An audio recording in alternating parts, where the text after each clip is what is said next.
আজ আমরা menstruation cycle সম্পর্কে মেনস্ট্রুয়েশন সাইকেল মানে কি বলছে না একটা সাইকেলিক প্রসেসে মান্থলি যে আমাদের পিরিয়ডস বা মেন্স বা মেনস্ট্রুয়েশন হয় তাকেই এক কথায় বলছে মেনস্ট্রুয়েশন সাইকেল।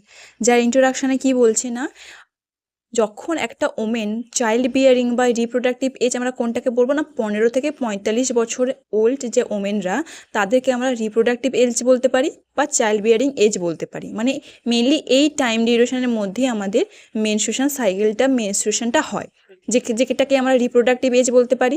মানে ওই টাইমে একটা ওমেন চাইল্ড বিয়ারিং করতে পারে বা প্রেগনেন্ট হতে পারে, সেই জন্য তাকে বলছে যে চাইল্ড বিয়ারিং এজ বা রিপ্রোডাক্টিভ এজ 15 থেকে 45 বছরের ওল্ড। ঠিক আছে, এটাকেই বলছে যে মেনস্ট্রুয়েশন সাইকেল এই টাইমটাই হয় বা রিপ্রোডাক্টিভ এজ বা চাইল্ড বিয়ারিং এজ। মানে মেনলি মেনস্ট্রুয়েশন সাইকেলে কি হয় না আমাদের যে ম্যাচিওর ওভামটা সেটা প্রোডাকশান হয়, মানে ওভারি থেকে ওভামটা রিলিজ হয়। এছাড়া কি হয় ইউটেরাসটাকে প্রিপেয়ার করা হয় প্রেগনেন্সির জন্য। মানে যখন ওভারি থেকে ওভামটা রিলিজ হলো, যদি সেক্ষেত্রে আমরা ম্যাচিওর স্পার্ম এন্টার করে ইউটেরাসের মধ্যে তাহলে সেটা ফার্টিলাইজ হবে, হয়ে কি করবে ইউটেরাসটাকে প্রিপেয়ার করা হবে, যার ফলে প্রেগনেন্সিটা কন্টিনিউ হবে। আর কোনো কারণে যদি ওভামটা ফার্টিলাইজ না হয় ম্যাচিওর স্পার্ম দ্বারা, তাহলে সেক্ষেত্রে কি মেনস্ট্রুয়েশন সাইকেলটা কন্টিনিউ হতে থাকবে, তখন আর প্রেগনেন্সিটা আসবে না। এই জিনিসটাকেই বলছে মেনস্ট্রুয়েশন সাইকেল, যেখানে হচ্ছে যে ওভামটা প্রোডাকশন করা হচ্ছে বা ইউটেরাসটাকে প্রিপেয়ার করা হচ্ছে প্রেগনেন্সির জন্য।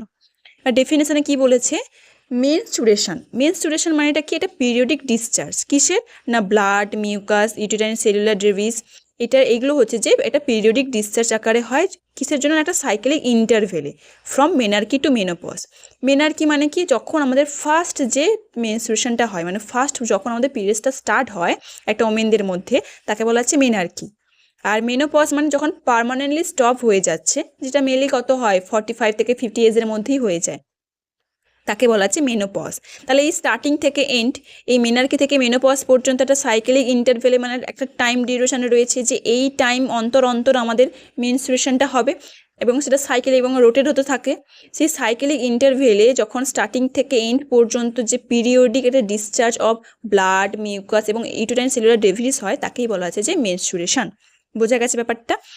আদার নেমস কি, এটা আদার নেমস অনেকে বিভিন্ন রকমের চেনে, যেমন পিরিয়ডস, তারপর মেনস্ট্রুয়েশন, ব্লিডিং, এই সমস্ত নামেও এই জিনিসটাকে চেনা হয়। এবার কিছু ক্যারেক্টারিস্টিক্স, নর্মাল মেনস্ট্রুয়েশনের কিছু ক্যারেক্টারিস্টিক্স রয়েছে যার মধ্যে মেনার্কি রয়েছে, ডিউরেশন, অ্যামাউন্ট এবং সাইক্লিক লেন্থ রয়েছে। মেনার্কি মানে আমি বললাম যে ফার্স্ট যখন আমাদের পিরিয়ডসটা স্টার্ট হয় সেটা কত ইয়ার্সে হয়, 10 to 16 ইয়ার্সের মধ্যেই আমাদের ফার্স্ট পিরিয়ডসটা স্টার্ট হয়ে যায়। এবার অ্যাভারেজ কত দেখা যায় না, অ্যাভারেজ দেখা যায় 13 ইয়ার্স ওজেই বেশিরভাগ ওমেনদের মধ্যে 13 ইয়ার্স অফ ওল্ডেই বেশিরভাগ ক্ষেত্রে মেনার্কিটা স্টার্ট হয়। হলো ডিউরেশন কি বলছে, মানে আমাদের কতদিন পর্যন্ত এটা থাকে, 2 to 7 days, মানে 2 থেকে 7 দিন পর্যন্ত আমাদের এই পিরিয়ডসটা থাকে। এবার 2 দিনের কমও থাকতে পারে, 7 দিনের বেশিও থাকতে পারে। যদি 2 দিনের কম থাকে পিরিয়ডস কারোর ক্ষেত্রে তাকে বলা হচ্ছে হাইপোম্যানোরিয়া, আর যদি 7 দিনেরও বেশি থাকে তাকে বলা হচ্ছে কি মেনোরেজিয়া। বোঝা গেছে? এবার অ্যামাউন্টের ওপর ভিত্তি করে কি আমাদের নর্মাল কত অ্যামাউন্টের ব্লাড লস হয় এই পিরিয়ডসে, 30 থেকে 80 ml পার পিরিয়ডস, মানে প্রত্যেক মান্থে একবার করে পিরিয়ডসটা হয়, সে প্রত্যেক মান্থে প্রত্যেক পিরিয়ডসে কত করে অ্যামাউন্টে ব্লাড লস হয়, 30 থেকে 80 ml ব্লাড লস হয়। এবার এই ক্ষেত্রে এটা নর্মাল, কিন্তু এক্ষেত্রেও 30-এর কম হতে পারে বা 80-এর বেশি হতে পারে। সেক্ষেত্রে যদি 30 ml কম হয় তাকে বলা যায় কি হাইপোম্যানোরিয়া, আর যদি 80 ml বেশি হয় তাকে বলা যায় কি মেনোরেজিয়া। দুটোই সেম কেন, যদি 2 দিনের কম থাকে তাহলে সেক্ষেত্রে অবশ্যই তার কম অ্যামাউন্টে ব্লাড লস হবে, সেই জন্য দুটোই সেম হাইপোম্যানোরিয়া। আর যদি 7 দিনের বেশি কারোর থাকে তাহলে সেক্ষেত্রে বেশি অ্যামাউন্টের ব্লাড লস হবে, সেই জন্য দুটোই মেনোরেজিয়া। বোঝা গেছে? এবার কি সাইক্লিক লেন্থ কি বলছে, মানে কত দিন একটা সাইকেল, এই মেনস্ট্রুয়েশন সাইকেলটা কত দিন পর্যন্ত হয় না, নর্মাল কি 21 থেকে 35 ডেজ পর্যন্ত এটা রোটেট হয়। মানে একটা মান্থে আমরা জানি কি 30 ডেজ বা সেটাকে আমি ধরতে পারি 28 ডেজ, এই 20 ডেজ অন্তর অন্তরই একটা পিরিয়ডস আমাদের মধ্যে হয়, তাহলে তার লেন্থ কত 21 থেকে 35 ডেজ, যার মধ্যে অ্যাভারেজ কত ধরা হয় না 28 ডেজ, মানে মেনলি সবার ক্ষেত্রেই 28 ডেজই মেনলি রোটেট হতে থাকে। এবার সেক্ষেত্রে ধরো কোনো মাসের 7 তারিখে ফার্স্ট পিরিয়ডসটা হলো, তাহলে তার পরের মাসেও যদি সেম 7 তারিখেই হয় তাহলে কি তার সেম 1 মাস অন্তর অন্তরই রোটেট হচ্ছে, মানে কি তার 28 ডেজের সাইকেল চলছে। আর কোনো ক্ষেত্রে কোনো ওমেনের 7 তারিখের আগে হয়ে যেতে পারে, মানে ধরো স্টার্টিং হচ্ছে 7 তারিখে, তার পরের মান্থে 7 তারিখে না হয়ে তার আগে হয়ে গেছে, তাহলে তখন তার কি 21 ডেজের সাইক্লিং প্রসেস। এবার ধরো 7 তারিখে না হয়ে 7 তারিখের অনেক পরেই হচ্ছে, মানে 10, 11, 15 তারিখের দিকে হচ্ছে, তাহলে সেক্ষেত্রে তার কি 35 ডেজের সাইকেল। এগুলো নর্মাল, মানে 21 থেকে 35 ডেজের মধ্যে নর্মাল, মানে একটা ধরো টাইম এদিক ওদিক হচ্ছে, এটা নর্মাল। কিন্তু যদি কোনো মান্থ গ্যাপ চলে যায় তাহলে সেটা তখন অ্যাবনর্মাল কেসের দিকে যায়। এটাই হচ্ছে তোমার নর্মাল ক্যারেক্টারিস্টিক্স। বোঝা গেছে ব্যাপারটা? এবার কি বলছে ফেজ। মেনলি আমাদের এই মেনস্ট্রুয়েশন সাইকেলে কটা ফেজ রয়েছে না, টোটাল 4টে ফেজ রয়েছে। একটা হচ্ছে মেনস্ট্রুয়েশন, যেটা আমাদের পিরিয়ডসটা হয় 1 থেকে 7 দিনের জন্য। তারপর ফলিকুলার ফেজ, মানে মেনস্ট্রুয়েশনটা শেষ হওয়ার আগে থেকে আমাদের মেনলি ফলিকুলার ফেজটা স্টার্ট হয়ে যায়, যেটা হচ্ছে 6 to 10 ডেজ পর্যন্ত চলে। দেন ওভুলেশন ফেজ, যেটা হচ্ছে 11 থেকে 18 নম্বর দিন পর্যন্ত হয়। দেন লিউটিয়াল ফেজ, যেটা হচ্ছে 19 থেকে 28 ডেজ পর্যন্ত হয়। তাই টোটাল ডেজ কত হচ্ছে 28 ডেজ, যেটা হচ্ছে আমাদের অ্যাভারেজ লেন্থ, মানে একটা মাস অন্তর অন্তর আমাদের পিরিয়ডস হয়। তাহলে সেই একটা মাসের মধ্যে এতগুলো ফেজ আমাদের চলে, যেটা আমরা বাইরে থেকে কোনটা ভিজিবল করতে পারি না, মেনস্ট্রুয়েশনটা আমরা বাইরে থেকে ভিজিবল করতে পারি, মানে পিরিয়ডস হচ্ছে সেটা আমরা ভিজিবল করতে পারি। কিন্তু এই 3টে ফেজও আমাদের ভিতরে হতে থাকে। এবার এই 3টে ফেজ মানে কি বোঝাতে চাইছে? মেনস্ট্রুয়েশন ফেজ মানে কি বলছে, uterus lining break down causing periods, মানে এই টাইমে আমাদের পিরিয়ডসটা হয়। সেই পিরিয়ডসটা কি জিনিসটা কি হয় না, যেখানে ব্লাড, মিউকাস বা ইউটেরাইন সেলুলার যে ডেরিভেটিভসটা সেটা রিলিজ হয়। কেন না, আমাদের জানি যে আমরা ওভারি থেকে ওভামটা রিলিজ হলো, এবার সেটা ম্যাচিওর স্পার্ম দ্বারা ফার্টিলাইজ হবে, হয়ে তো ইমপ্ল্যান্টেশন হবে। কোথায় ইমপ্ল্যান্টেশন হয়? ইউটেরাসের এন্ডোমেট্রিয়াম লেয়ারে। মানে আমরা যখন জানি যে এইটা তো তোমার ধরো ইউটেরাস, এই যে ইউটেরাসের যে ভেতরের যে লাইনিংটা সেটা হচ্ছে এন্ডোমেট্রিয়াম লাইন। এবার এখানে এসে ইমপ্ল্যান্টেশনটা হয়, এই এন্ডোমেট্রিয়াম লাইনিংটাকে কি করছে না, প্রিপেয়ার করা হয়। এই যে ইমপ্ল্যান্টেশনটা হবে, এই ইমপ্ল্যান্টেশনটা হওয়ার জন্য এটাকে কি প্রিপেয়ার করা হয়, মানে এটা অনেক মোটা হতে থাকে, মানে যেটাকে আমরা বলতে পারি যে বেবির জন্য বেড রেডি করা হয় ইউটেরাসের মধ্যে। এবার সেটা অনেকটা মোটা হতে থাকে। এবার যদি কোনো কারণে ফার্টিলাইজ না হয় তাহলে কি হবে, তখন আমাদের পিরিয়ডসটা হয়। সেই জন্য এই যে লাইনিংটা আমাদের রেডি হয়েছিল, যদি কোনো কারণে ফার্টিলাইজ হয় তার জন্য তো আমাকে প্রত্যেকবারে বেড রেডি করে রাখতে হবে। যদি বেড রেডি করে আমি রাখবো, যদি ফার্টিলাইজ না হয়, যদি প্রেগনেন্ট না হয় উইমেনটা, তখনই এই যে লাইনিংটা আমি বেডটা রেডি করে রেখেছিলাম সেটা ব্রেকডাউন হতে থাকে। এটাই প্রত্যেক মান্থে হতে থাকে। সেটাই বলছে যে ইউটেরাস লাইনিং ব্রেকডাউন, মানে ইউটেরাসের যে এন্ডোমেট্রিয়াম লাইনিংটা ছিল সেটা যে রেডি করা হয়েছিল প্রেগনেন্সির জন্য, সেটাই ব্রেকডাউন হয়ে কি করছে, পিরিয়ডসটা কজিং করছে। তার জন্যই ব্লাড, মিউকাস, ইউটেরাইন সেলুলার ডেভিসটা থাকছে ওই পিরিয়ডসের ব্লাডের মধ্যে। দেন কি বলেছে, ফলিকুলার ফেজ। ফলিকুলার ফেজে মেনলি কি হয়, ইউটেরাসটা রাইজ করতে, মানে এই সময় আমাদের বডিতে ইস্ট্রোজেনের লেভেলটা বাড়তে থাকে। এই ফলিকুলার ফেজে কি হয়, uterus lining begins to build up, মানে পিরিয়ডসটা শেষ হয়ে গেল, পিরিয়ড শেষ হয়ে যাওয়ার পরে কি আর ফলিকুলার ফেজ স্টার্ট হচ্ছে, মানে কি আবার ওই বেডটা রেডি করতে হবে। যদি নেক্সট যদি আমার ওভুলেশনে যদি ওভামটা ফার্টিলাইজ হয়ে যায় তার জন্য নিজেকে রেডি করা। সেই জন্য কি হচ্ছে, ফলিকুলার ফেজে কি হয়, মেনলি আবার ইউটেরাস লাইনিংটা আবার বিল্ড আপ করতে থাকে, মানে যেটা সেট অফ হয়ে আমাদের পিরিয়ডসে বেরিয়ে চলে গেল, তাহলে কি এন্ডোমেট্রিয়াম লাইনটা আবার থিন হয়ে গেল, পাতলা হয়ে গেল, সেটাকে আবার মোটা করা, আবার একটা বেড রেডি করা। যদি কোনো কারণে ম্যাচিওর মানে ফার্টিলাইজ হয় তাহলে সেক্ষেত্রে তাকে ইমপ্লান্টেশন করার জন্য। সেটাই বলছে যে ইউটেরাস লাইনিংটা এবার কি স্টার্ট করছে বিল্ড আপ হওয়াটা, সেটা হচ্ছে ফলিকুলার ফেজ। নেক্সট কি, ওভুলেশন। ওভুলেশন ফেজে কি বলেছে, ইস্ট্রোজেন পিক, মানে ইস্ট্রোজেনটা আমাদের ফলিকুলার ফেজে কি হচ্ছিল, ইস্ট্রোজেন লেভেলটা ইনক্রিজ করছিল। এবার কি ওভুলেশন ফেজে ইস্ট্রোজেন লেভেলটা পিক লেভেলে চলে যাবে, যেখানে কি হয়, মেনলি ওভুলেশনটা হয়, মেনলি ওভারি থেকে ম্যাচিওর ওভামটা রিলিজ হয়, সেটা হচ্ছে ওভুলেশন ফেজ। দেন কি বলেছে লাস্ট, লিউটিয়াল ফেজ। লিউটিয়াসে ফেলে কি বলছে, uterus lining continues to thick, মানে ইউটেরাস লাইনটা আরও মোটা হতে থাকে। ফলিকুলার ফেজে মোটা হওয়া স্টার্ট করেছিল, কিন্তু লিউটিয়াল ফেজে আরও মোটা হতে থাকে। এবার সেক্ষেত্রে যদি ওভামটা ফার্টিলাইজ হয় তাহলে সেক্ষেত্রে প্রেগনেন্সি কন্টিনিউ হবে, ওখানে ইমপ্ল্যান্টেশনটা হবে, যে বেড রেডিটা করেছিল, যে মোটাটা হয়েছিল আমার ইউটেরাসটাকে আমি বেড রেডি প্রিপেয়ার করেছিলাম প্রেগনেন্সির জন্য, তাহলে সেটা আমার ইমপ্ল্যান্টেশন হয়ে যাবে। আর কোনো কারণে যদি ওভামটা ফার্টিলাইজ না হন, আনফার্টিলাইজ অবস্থা থাকে, তখন কি হয়, ইউটেরাসটা কন্ট্রাক্ট করতে থাকে এবং পিরিয়ডসের জন্য, নেক্সট পিরিয়ডসের জন্য রেডি হতে থাকে। ঠিক আছে, এটা হচ্ছে লিউটিয়াল ফেজ। বোঝা গেছে ব্যাপারটা? একটা ছকের মাধ্যমে এখানে দেখা রয়েছে যে টোটাল আমাদের দুটো সাইকেল, মানে একটা ওভারিতে একটা সাইকেল চলে আর একটা ইউটেরাসে একটা সাইকেল চলে। ঠিক আছে, আমাদের মেন হচ্ছে মেনস্ট্রুয়েশন সাইকেল, কিন্তু একটা হচ্ছে ওভারিতে কিছু ঘটনা ঘটে আর ইউটেরাসে কিছু ঘটনা ঘটে। মেনলি 3টে জিনিস হয়, প্রি ওভুলেশন, ওভুলেশন আর পোস্ট ওভুলেশন। ওভুলেশনটা মেনলি হয়, তার আগেটাকে বলছে প্রি আর তার পরেরটাকে বলছে পোস্ট। ঠিক আছে, এবার ওভারিয়ান সাইকেলে কি হয়, মেনলি ফলিকুলার ফেজটা হচ্ছে ওভারিয়ান সাইকেলে হয়। সাথে সাথে কি হয়, ইউটেরাসে পিরিয়ডস আর পলিফারেটিভ ফেজটা হয়। এই দুটো জিনিস একসাথেই হয়। ওভারিতে ফলিকুলার ফেজ চলে, তার সাথে ইউটেরাসে কি চলে, পিরিয়ডস চলে, পলিফারেটিভ ফেজ চলে। দেন ওভুলেশনটা হয়। দেন পোস্ট ওভুলেশনে সেমভাবে ওভারিয়ান সাইকেলে মানে ওভারিতে লিটুয়াল ফেজ চলে, আর একই সাথে ইউটেরাসে কি হয়, সেক্রেটারি ফেজ চলে। বোঝা গেছে ব্যাপারটা, ছকটা বোঝা গেছে। দেন প্রত্যেকটা ডিসকাশন কি, বিফোর ওভুলেশন মানে কি, প্রি ওভুলেশনে কি বলেছে, ফার্স্ট ইউটেরাইন সাইকেলে পড়বো। ইউটেরাইন সাইকেলে দুটো জিনিস রয়েছে, পিরিয়ডস আর পলিফারেটিভ ফেজ। এই যে পিরিয়ডস আর পলিফারেটিভ ফেজ। পিরিয়ডসটা কখন স্টার্ট হয়, যখন থেকে আমাদের ব্লিডিংটা স্টার্ট হলো এবং ব্লিডিংটা এন্ড হলো, এই যে টাইম ডিউরেশনটা তাকে বলা হচ্ছে পিরিয়ডস। মানে কি ব্লিডিংটা এখানে স্টার্ট হলো, এখানে কি এন্ড হলো, এই টাইমটাই হচ্ছে আমাদের পিরিয়ডস।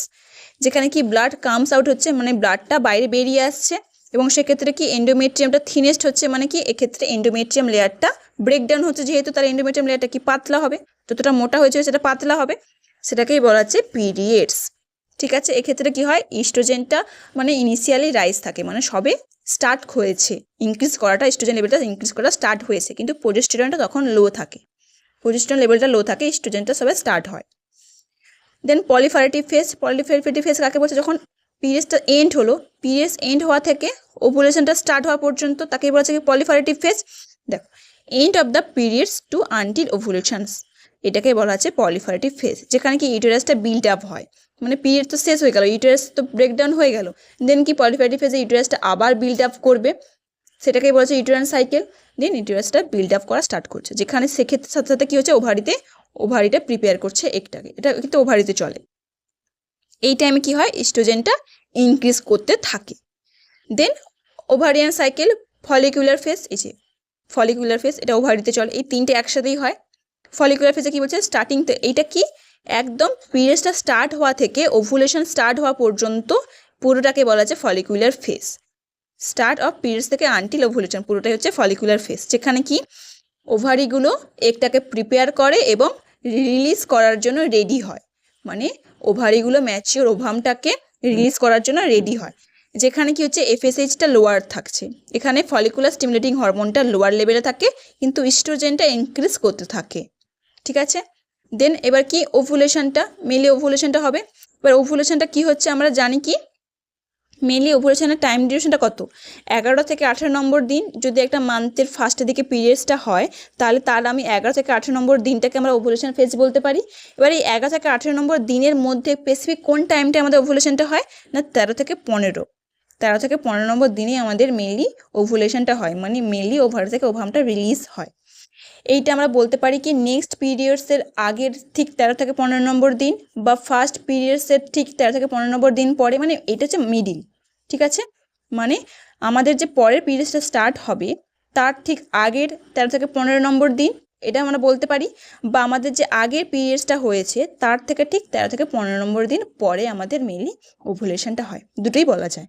ঠিক আছে, যেখানে কি হয়, ওভারি থেকে ওভামটা বা এগটা রিলিজ হয় এবং সেটা কি ফ্যালোপিয়ান টিউবে গিয়ে পৌঁছায়, দিয়ে সেখানে ওয়েট করে ম্যাচিওর স্পার্মের জন্য। হলো, এখানে কি ইস্ট্রোজেন লেভেলটা পিক লেভেলে থাকে। এবার এখানে একটা জিনিস রয়েছে কি, যখন ওভুলেশনটা হচ্ছে তার আগে পর্যন্ত ইস্ট্রোজেন লেভেলটা পিক লেভেলে থাকে, কিন্তু যখনই ওভুলেশনটা হয়ে গেল, মানে একটা রিলিজ হয়ে গেল, তখনই কি হচ্ছে, ইস্ট্রোজেন লেভেলটা ফল ডাউন করা স্টার্ট করে যায়। ইস্ট্রোজেন লেভেলটা ফল ডাউন করছে মানে কি এলএইচ লেভেলটা ইনক্রিজ করা স্টার্ট করবে। ইস্ট্রোজেন লেভেলটা ইস্ট্রোজেনটা ইনক্রিজ ছিল, তখন কি এফএসএইচটা লোয়ার ছিল, এখানে ইস্ট্রোজেনটা ডিক্রিজ হচ্ছে, সাথে সাথে কি এলএইচটা ইনক্রিজ হচ্ছে, ওভুলেশনের পরে হচ্ছে এটা। বোঝা গেছে ওভুলেশন ফেজ। দেন কি রয়েছে পোস্ট ওভুলেশন ফেজ, যেখানে সেম ওভারিতে লিউটিয়াল আর ইউটেরাইন সাইকেলের সেক্রেটারি। তাহলে ইউটেরাইন সাইকেলটা সেক্রেটারিটা আগে পড়বো। তাহলে কি আফটার ওভুলেশনের সেক্রেটারি ফেজ, এটা হচ্ছে কোথায় না ইউটেরাসের মধ্যে হচ্ছে। এটা কোথা থেকে কতটা না সেম ওভুলেশন থেকে স্টার্ট হবে বা নেক্সট পিরিয়ডস পর্যন্ত হবে, মানে পরের যে পিরিয়ডসটা স্টার্ট হবে ততদূর পর্যন্ত। তাহলে কি ওভুলেশন থেকে স্টার্ট হচ্ছে এবং নেক্সট পিরিয়ড পর্যন্ত যে টাইম ডিউরেশনটা তাকে হচ্ছে সেক্রেটারি ফেজ, যেখানে কিছু প্রোজেস্টেরনটা ইনক্রিজ হয়। এতক্ষণ ইস্ট্রোজেন ইনক্রিজ হচ্ছিল, ওভুলেশনের ঠিক আগে পর্যন্ত ইস্ট্রোজেন লেভেলটা ইনক্রিজ ছিল, ওভুলেশনের ঠিক পরে ইস্ট্রোজেন লেভেলটা ডিক্রিজ হয়ে গেল, এলএইচটা ইনক্রিজ হতে থাকলো এবং প্রোজেস্টেরন লেভেলটাও ইনক্রিজ হতে থাকলো। তাহলে সেক্রেটারি ফেজে কি প্রোজেস্টেরনটা ইনক্রিজ হতে থাকলো। এবার কি এটা ইউটেরাসে হচ্ছে, তাহলে ইউটেরাসটা কী হবে, আবার বিল্ড আপ হবে, আরও মোটা হবে, আরও থিন হবে, এবং কি ওই টাইমে ইউটেরাসটা আর প্রিপেয়ার হয় নেক্সট পিরিয়ডসের জন্য। সেই জন্য মাসেল ক্র্যাম্প হতে পারে, তোমার বিভিন্ন হচ্ছে যে ইউটেরাসটা কন্ট্রাক্ট করতে পারে যাতে নেক্সট পিরিয়ডটা স্টার্ট হয়। মানে কোনো কিছু কন্ট্রাক্ট করা মানে কি, তখনই সেটা সেট আপ হয়ে বেরোবে, কন্ট্রাক্ট করছে বলেই সেটা সেট আপ হয়ে বেরোচ্ছে, সেই জন্যই কন্ট্রাক্ট করা, এই কন্ট্রাকশনের জন্যই আমাদের মেনলি মাসেল ক্র্যাম্পটা দেখা দেয়। সেক্ষেত্রে ইউটেরাসটা আরও থিন হবে এবং নেক্সট পিরিয়ডসের জন্য ইউটেরাসটাকে প্রিপেয়ার করবে। এটা হচ্ছে সেক্রেটারি ফেজ। দেন লিউটিয়াল ফেজ, যেটা কোথায় হয় না, ওভারিতে হয়। এটাও সেম ওভুলেশন থেকে, এই যে ওভারিয়ান সাইকেলে কি বলেছে, লিউটিয়াল ফেজ যেটা হচ্ছে কি ওভুলেশনের ঠিক এন্ড থেকে কি আবার নেক্সট পিরিয়ডস পর্যন্ত, সেটা হচ্ছে কি লিউটিয়াল ফেজ। নেক্সট মানে ওভুলেশনের এন্ড থেকে নেক্সট পিরিয়ডস পর্যন্ত আমরা কি বলতে পারি, লিউটিয়াল ফেজ, যেখানে কি সেম প্রোজেস্টেরনটা ইনক্রিজ হবে। ঠিক আছে, এটা গ্রাফের মাধ্যমে বোঝানো হচ্ছে বিভিন্ন হরমোনের লেভেলগুলো কি। এইটা হচ্ছে যে ওভুলেশন, এই এই এই টাইমটা হচ্ছে যে ওভুলেশন। এই ওভুলেশনের আগে হচ্ছে প্রি ওভুলেশন ফেজ, এই ওভুলেশনের পরে হচ্ছে পোস্ট ওভুলেশন ফেজ, যেটা হচ্ছে এই যে ফলিকুলার ফেজ, এইটাকে আমরা পুরোটা ফলিকুলার ফেজ বলছি, যেটা কোথায় হয় না ওভারিতে হয়। আর এই যে পিরিয়ডস আর পলিফারেটিভ ফেজ, যেটা এই দুটো কোথায় হয়, ইউটেরাসে। এই দুটো একসাথেই হয়, তিনটে ফেজ, সেজন্য এই তিনটে আমাদের প্রি ওভুলেশনে রয়েছে। পোস্ট ওভুলেশনে সেম, লিউটিয়াল ফেজটা কোথায় হয়, আমাদের ওভারিতে হয়, আর সেক্রেটারি ফেজটা আমাদের কোথায় হয় না ইউটেরাসে হয়। এক্ষেত্রে এই যে নীল কালারের যে ব্লু কালারের যে লাইনটা রয়েছে সেটাকে কি মার্ক করছে, সেটা হচ্ছে ইস্ট্রোজেন লেভেলটাকে মার্ক করছে। এই যে ব্ল্যাক কালারের যে লাইনটা রয়েছে সেটা কোন হরমোন লেভেলটাকে মার্ক করছে না, প্রোজেস্টেরনের লেভেলটাকে মার্ক করছে। ঠিক আছে, আমরা পড়েছি যে ফার্স্ট ওভুলেশনের আগে ইস্ট্রোজেন লেভেলটা ইনক্রিজ করতে থাকে, দিয়ে ওভুলেশনের ঠিক আগে এই ইস্ট্রোজেন লেভেলটা পিক লেভেলে যায়, দিয়ে ওভুলেশনটা যখনই এন্ড হয়ে যায় তখন ইস্ট্রোজেন লেভেলটা ফল ডাউন করতে থাকে, হলো তখন কি প্রোজেস্টেরন লেভেলটা ইনক্রিজ হয়। তাহলে সেম প্রোজেস্টেরন লেভেলটা যখন ইস্ট্রোজেন ইনক্রিজ করছে তখন প্রোজেস্টেরন লেভেলটা লো, দিয়ে যখন ইস্ট্রোজেন লেভেলটা ডিক্রিজ করলো তখনই প্রোজেস্টেরন লেভেলটা পিক লেভেলে গেল। ঠিক আছে, এটাই হচ্ছে তোমার টোটাল মেনস্ট্রুয়েশন সাইকেল। ঠিক আছে, এখানে তোমরা আরও দুটো হরমোনকে অ্যাড করতে পারো, এফএসএইচ এবং এলএইচ, যেখানে ইস্ট্রোজেনের সাথে তোমার আর এলএইচটা উল্টো রিলেশন, মানে ইস্ট্রোজেন যদি পিক লেভেলে থাকে এফএসএইচ লোয়ার থাকবে, আর প্রোজেস্টেরন যদি ইনক্রিজ করে তাহলে এলএইচটা ইনক্রিজ করবে। বোঝা গেছে ব্যাপারটা? এই যে ইস্ট্রোজেন ইনক্রিজ করছিল সেজন্য এফএসএইচ লোয়ার ছিল, এলএইচটা ইনক্রিজ, তখন কি ইস্ট্রোজেনটা ডিক্রিজ, এলএইচটা ইনক্রিজ করার সাথে কি এখানে প্রোজেস্টেরনটা ইনক্রিজ করছে। ব্যাপারটা বোঝা গেছে? টোটাল এই হচ্ছে তোমার টোটাল মেনস্ট্রুয়েশন সাইকেল। ঠিক আছে।